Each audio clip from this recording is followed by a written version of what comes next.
Item ಯಾವುದೇ ಇರಲಿ try ಮಾಡಿ ಆಚಿ ಚಿಕನ್ ಮಸಾಲಾ. ಆಚಿ ಚಿಕನ್ ಮಸಾಲಾ. ಸರ್, ಒಳ ಮೀಸಲಾತಿ ಗೊಂದಲ ಬಗೆಹರಿದಿದೆ. ಈಗ ಕೆಲವರು ನೇಮಕಾತಿ ಹೋರಾಟವನ್ನು ಇನ್ನೂ ಮಾಡ್ತೀವಿ ಅಂತಿರೋರಿಗೆ ಸರ್ಕಾರದ ಕರೆ ಏನು? ನೋಡಿ, ಭಾಳ ಸ್ಪಷ್ಟವಾಗಿ ನಿನ್ನೆ ಮಾನ್ಯ ಮುಖ್ಯಮಂತ್ರಿಗಳು ಪ್ರೆಸ್ ಕಾನ್ಫರೆನ್ಸ್ನಲ್ಲಿ ಹೇಳಿದ್ದಾರೆ, ಇದನ್ನು ನಾವು ಸಾರ್ಟ್ ಔಟ್ ಮಾಡಿದ್ದೀವಿ. ನಮ್ಮ ಒಂದು ಪ್ರಾಮಾಣಿಕ ಪ್ರಯತ್ನ ಸಾಮಾಜಿಕ ನ್ಯಾಯದ ಪರವಾಗಿದೆ, ನಮ್ಮ ಯುವಕರ ಒಂದು ಭವಿಷ್ಯ ಕಟ್ಟುವ ನಿಟ್ಟಿನಲ್ಲಿ ನಾವು ಮಾಡಿದ್ದೇವೆ. ಸೊ ಇದರಲ್ಲಿ ಈಗ ನೋಟಿಫಿಕೇಷನ್ ಕೂಡ ಒಂದೆರಡು ದಿನದಲ್ಲಿ ನಾವು ಹೊಡಿಸ್ತೀವಿ.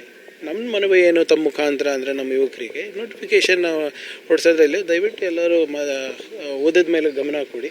ನಿಮ್ಮ ಧ್ವನಿ ಏನಿದೆ ಸರ್ಕಾರಕ್ಕೆ ಮುಟ್ಟಿದೆ. ನಿಮ್ಮ ಏನು ಸಮಸ್ಯೆಗಳಿಗೆ ಸ್ಪಂದಿಸೋಕ್ಕೆ ಸರ್ಕಾರ ಯಾವಾಗಲೂ ಸಿದ್ಧರಾಗಿದ್ದಾರೆ. ಸೊ ದಯವಿಟ್ಟು ಇದನ್ನು ಕೈ ಬಿಡಬೇಕು ಅಂತ ನಾನು ಹೇಳಕ್ಕೆ ನಾನು ಬಯಸ್ತಾ ಇದ್ದೀನಿ. ನೋಡಿ, ಇದನ್ನು ಕೂಡ ನಿನ್ನೆ ಸರ್ಕಾರ ಭಾಳ ಸ್ಪಷ್ಟವಾಗಿ ಹೇಳಿದೆ, we are committed for 24% reservation.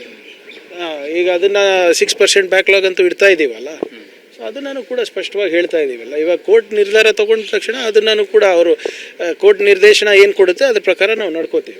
ಸರ್ಕಾರ ಬೀಸೋದೊಣ್ಣೆಯಿಂದ ಪಾರಾಗಿದೆ, ಜನರಿಗೆ ವಂಚನೆ ಮಾಡಿದೆ ಅಂತ ಚಲವಾದಿಯವರು ಆರೋಪ ಮಾಡಿದ್ದಾರೆ. ಆಯ್ತು ರೀ, ಬಂದು ಪ್ರತಿಭಟನೆ ಮಾಡೋಕೆ ಹೇಳ್ರಿ ಚಲವಾದಿಗೆ. ಈಗ ಇವ್ರ ಕಡೆ ಅಂತೂ ಇವ್ರ ಸರ್ಕಾರದಲ್ಲಿದ್ದಾಗ ಏನು ಮಾಡಿದ್ರು, ವಿಧಾನಸೌಧ ವ್ಯಾಪಾರ ಸೌಧ ಮಾಡಿದರು. PSI ಹಗರಣದಾಗ ಎಲ್ಲ ಆದಾಗ ಇವ್ರು ಬಾಯಿಗೆ ಬೀಗ ಬಿದ್ದಿತ್ತೇನ್ರಿ? ಅವಾಗೆಲ್ಲ ಯಾಕೇನು ಮಾಡಿಲ್ಲ ಇವರು?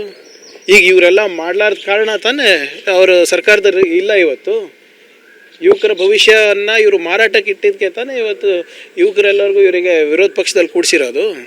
ಸುಮ್ಮನೆ ಏನೋ ಚಪ್ಪಳಿಗೆ ಮಾತಾಡಿದ್ರೆ ಏನು ಹೇಳೋಕ್ಕಾಗಲ್ಲ. ನಾವು ಅದಕ್ಕೆಲ್ಲರಿಗೂ ಉತ್ತರ ಕೊಟ್ಕೊಂಡು ಹೋಗೋಕ್ಕಾಗಲ್ಲ.